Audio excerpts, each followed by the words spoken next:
Hi everyone, thank you for joining us on our Advent journey. Christmas is in 6 days. Can you believe it? I can't believe it. And I hope that these Advent devotions that we've been doing as a church has been really fruitful for your Advent journey leading up to Christmas. So today's passage is about Jesus washing the disciples' feet. Now, this is a passage that I really love and I really learn so much. We really learn so much about Jesus's character and his personality, and we learn that Jesus has a heart of servanthood. He has a heart of humility, a heart that just wants to serve others no matter who they are. And you know, back in the days, people used to wear sandals. They'd be walking around in dirty mud and sand and dry weather. It wasn't the greatest of conditions. So to clean someone's dirty feet was a job for those who were of the lowliest of class. So for Jesus, the Son of God, to come and touch the disciples' feet would have been a very out of the ordinary things for the disciple to have actually witnessed.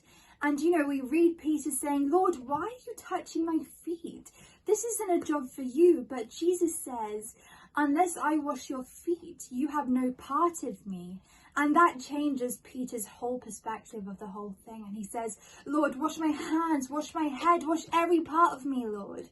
And it's just, I love how Peter just reacts to what Jesus says. It's a very fluctuated attitude.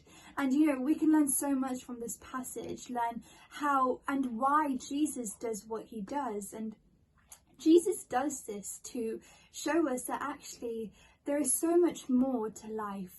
And that comes, and that more, that meaning is servanthood. Like Jesus, we are called to serve others. We are called to help the lowliest of the lowlies, you know, to help those who aren't at our status or who aren't rich. You know, you don't just need to help the rich, but help the poor, help the needy. And that's definitely a theme that Jesus continues to pick upon throughout the Gospels and throughout his ministry. He always went for those who were the poor, the needy, the brokenhearted.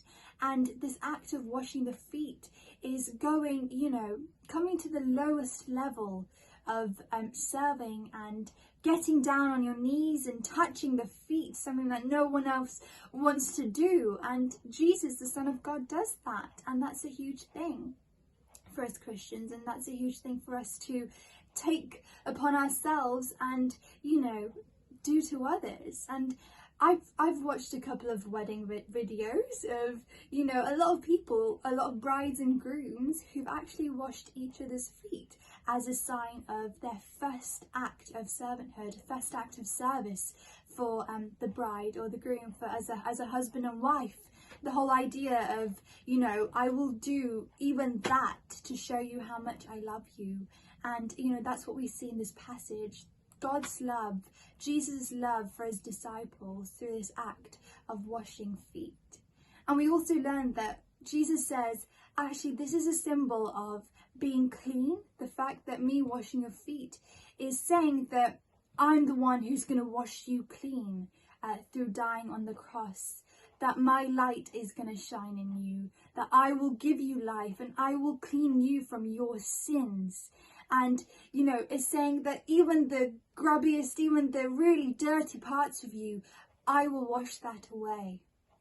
And that's just beautiful. And I love that, just how Jesus shows that through washing the feet. So what is it that we learn from this, and how do we take that over this Advent period? Well, let's make space for this God who comes down not to be served, but to serve the poor and the humble and the brokenhearted.